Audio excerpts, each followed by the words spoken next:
we all hit money, right? We all won. I hit both my future bets. Sharp, the under hit for you as well. The take that you had, and Diddy, you started off hot. I mean, I think you went 5 for 6, 6 for He was on 7 or fire. something. You're on fire, just coming out the gate. You were the only one talking.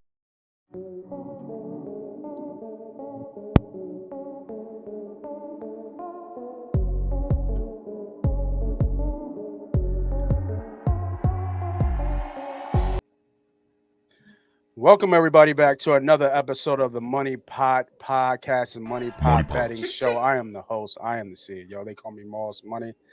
And I got the guys of wisdom, my legions of betters with me. We got B Diddy, the king of teasers himself, C Sharp, professional better. What's up, boys?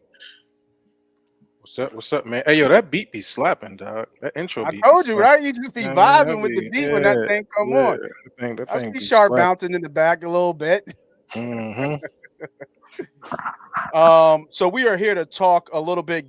The season is finally over, and I say finally, not in a bad way, but we finally got here, and it looks like the season is going to pick up right off. But if you guys are just watching, we're going to talk about the Chiefs a little bit and the recap of Super Bowl 58. So stay with us if you're here for some draft and off-season stuff. If you really want to get into the weeds, we got that coming for you, and we have a new live show coming on Mondays at 7:00. Myself, C Sharp, and the new guy coming to the stage, really smart guy so far. Might even be a Sharp clone in the way he's talking. His guy named Ernie Blake. We're going to call him EB, right? Ernie Blake coming to show on Mondays. So make sure you guys check that out. Hit the subscribe, hit the like button, all that good stuff.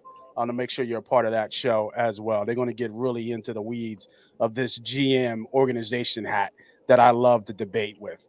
So, starting off with the recap of Super Bowl 58, the Chiefs pulled it out. They did win in overtime. First half was a little bit stale, a little bit boring. A lot of, what Sharp say, flinching out there, sloppy play, picked up in the second half. Then we went to OT, and then we saw, wow, Pat Mahomes is Pat Mahomes. I want to ask you boys this, and in the comments out there, if you guys are, when you guys are watching, did San Fran lose this game, or did KC just win this game? I'll go with you, Diddy. What you think about this? I think the opportunity for San Fran to win the game was there. I just think Patrick Mahomes being Patrick Mahomes, and that last drive was what Kansas City does. So I guess to answer your question, I would say Kansas City won this game, as San Fran found ways to lose it, if you get what I'm saying. Right. Yep. My bad. I didn't even want to hear your shit talking. I just knew I KC see. wanted to have money. I was gonna give you that credit. I mean, you had it. You had it right. You had it. You had that pick right. What was that, 7-1 odds you had? You got them Yes, early sir. in that playoff. That was a good. I mean, that was a big gauntlet they had to go through. All away games to win that championship was, to me, I thought this was Kansas City's best Super Bowl or best season as a victor. The past seasons they were just dominant offensively. They were able to put up points. This year was something different. Offensively, not as a juggernaut as they were in the past. They had to rely more on that defense. Probably the best defense that Patrick Mahomes had in For his sure. 6 years in Kansas City, and it showed proof that defense does win championships, and that's what led them this year, and that's what got them to the chip. Yeah, no, I do agree. I've come around on that, and I think Sharp has echoed this with Spags. 4 rings. Not sure. I'm not know my history about DC coordinators, but he's got to be up there with 4 rings, and then be able to do it with different teams. Right? It's not like just KC. With the even though the Giants D line was stacked, you still had Brady on the other side, and then he didn't do it once; he did it twice. So you got to give hats off to Spagnolia and what he's done from the DC position, and to stay there. Did he had a head coaching job, right? Where was he a head coach at? He St. did. He got Louis, a right? head coaching job off of what he did in the Giants, and Yeah, it that wasn't was a Rams. necessarily his fault. It's just like how it goes for everybody, man. Good defensive coordinators or good offensive coordinators get promoted to the head coach. But if that head coach, if you don't get that QB in that span of you getting another promotion, like this is all tied together. And this is why I say organizations win. A coach is only as good as their quarterback. A quarterback is only as good as the organizational support around him. Like, it goes hand in hand. No one, like, I don't know how else to say it. Andy Reid and Patrick Mahomes do not win a Super Bowl if Steve Spagnuolo is not their defensive coordinator this year. That's not even arguable. They don't win a Super Bowl. He was the driving force this year. You can say it's Mahomes. He was situationally great. When I look at their season, there was one team in the NFL that didn't allow 30 points all year. That was it. One team. And it was the Chiefs. And they were allowing a bunch of coaching. Patrick Mahomes became a game manager this year. Why do you think that was? Because Andy Reid probably told him, hey, bro, we need to be a defensive-led team. We are not going to outscore anybody this year. We're going to have a bunch of rookies at receiver, other receivers we don't trust. Kelsey's getting older. Our offensive tackles, man, we just signed 2 guys we don't even like that much. I guarantee I would bet my life on it. I would bet every single day. That's hey, time out. We don't need to do that, Sharp. A few moments later.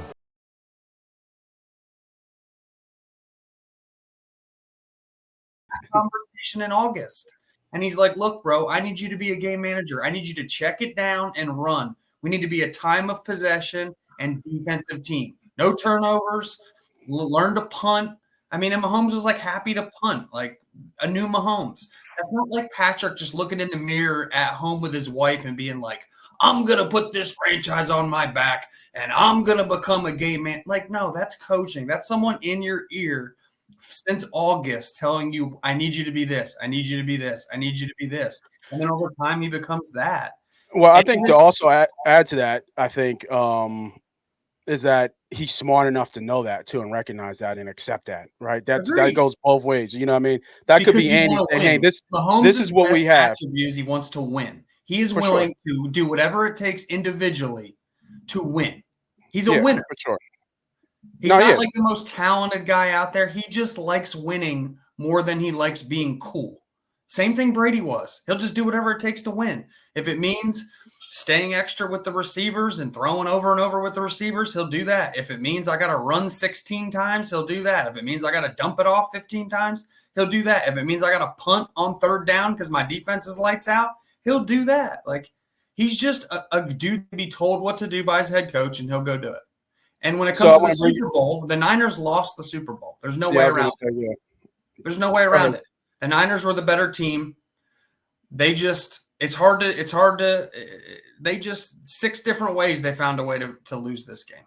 So Sharp, just because you said that, I'm gonna go right into the next part of my thought process too, because Shanahan now is 0-3 in these big games. Did he choke in overtime, you think?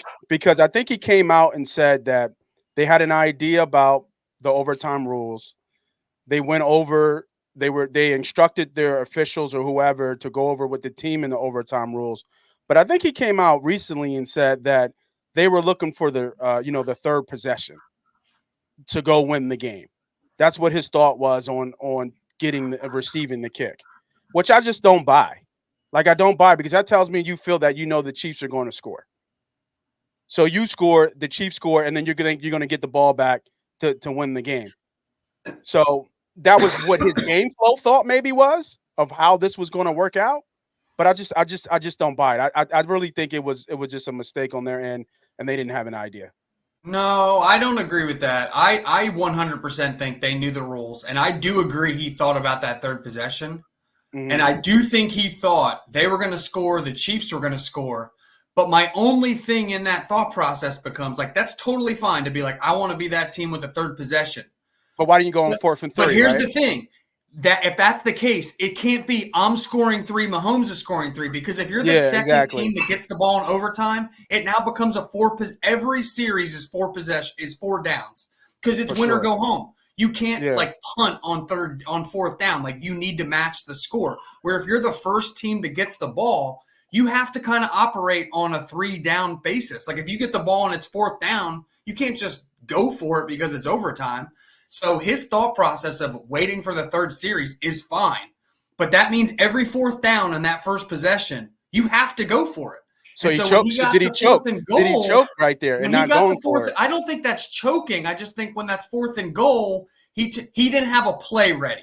I think that's what it comes down to. He didn't have a play that he saved in his back pocket all season for, hey, if this Super Bowl goes to overtime and fourth down, I'm going to hit him with this. And I think the Chiefs talked about it. Andy Reid was in their ass since August about overtime. So, like, Andy is the other way. Like, Andy, when he was with Tab, they made overtime mistakes where they didn't know the rules. And so I bet over time, Andy learned the rules in and out, and it's become a part of his, like, repertoire that he's going to master overtime. And I guarantee the next 20 years, you'll see, because of this Super Bowl, Kyle Shanahan will master overtime because it's like a mistake he made and it'll haunt him. And it, just like it haunted Andy when he was younger, Kyle just has to grow as a coach. So Diddy, I'll switch to you, and then we'll keep going about this Chief dynasty. What do you think? You think he choked right there in that spot? Do you think the pressure got too big? Maybe choke is a bad word, but if his logic was saying we thought we were going to get that third possession, how do you not go for it on fourth and goal right there? Yeah, I agree with you. I do feel as though Kyle Shanahan, as great as the game plan going to the game was, he fell back into the old Kyle Shanahan that we've seen in the past. And those are those 3 championship games. He was the offensive coordinator in Atlanta when they were up 28-3. He fell right into that trap with throwing the ball and not running the ball and staying consistent, allowing the Patriots to come back and win that game and winning it in overtime. He did the same thing against the against the Chiefs in 2020 when they played in the Super Bowl, where he's up 20-10 with 7 minutes left in the game. Guess what he did? Drop back and pass the ball. Did not run the football. And gave the opportunity, the window open for the Chiefs, and they came back and won that football game. Same thing happened here. You're up 10-3 at halftime. The first 3, and matter of fact, Patrick Mahomes gives you the gift. First drive coming out, Chiefs give you the gift and throw you an Oh, throw a interception pick. at your Yeah. own 40. And you come out throwing the football and go 3 possessions, 3 straight possessions, 9 passes to one run play. And you open the door for the Kansas City Chiefs for an opportunity for a turnover, and they get the ball, easy layup, and that's a score. And then you get into overtime, and I agree with Sharp. I think they did know the situation in overtime, Mm-hmm. but I just don't think I just don't think they thought it out the right way. There's no way you receive the ball in this situation and give a team like the Kansas City Chiefs and Patrick Mahomes 4 possessions. That's just malpractice at the end of the day. So to Sharp's point, yeah, I would say they lost this game because those 3 things in this game, opening the third quarter and letting the pressure get on you, like, oh, we know that the Chiefs are going to make a run, so we got to score. So we're going to start forcing action instead of leading to your best player, that's the best NFL running back on the planet right now, in CMC, and handing the ball. I don't care if he gives you 1 yard. Get that shit to him again. Right. Because I was yelling on our thread, the toss is unstoppable. I know you don't want to always run a toss, but shit, when you toss that ball to CMC, he's getting you 5 to 6. No, but I do think him putting the ball on the deck and hurting their best drive. I saw the look on Kyle Shanahan's face, and he was so fucking mad at Christian. Like, it was like, I get whoa, that. well, you had one hand on the ball. Like, if this were in the 70s, he would have grabbed Christian by the face mask. I get that, but you can't. Like, you just can't put the ball on the ground. So I do think Kyle was kind of gun shy. Like, I don't want to give Christian the ball too many times. That was the first drive of the game, Sharp. There's no way. There's no way he's thinking about that. Super Bowl jitters, sweaty quarter. palms. That's why CMC. I agree. He should have realized sweaty palms. But there's no way I'm thinking about the first drive of the game of the best running back that has not laid the ball on the ground and has followed up with multiple drives where he's been successful, that you're worried about him fumbling the ball. I'm not buying that. And to both your points of how you both were seeing it, right? You're kind of saying the same thing, but just differently. Sweaty palms, you don't care, but Sharp, you're agreeing with you're saying, and you're both agreeing with each other. That's why I asked: is it a choke? Did he choke a little bit there? Well, for me, to me, the reason the Niners lost was clear and day. It's clear as day. Both offenses played about the same on both teams. I think Mahomes was a little more special than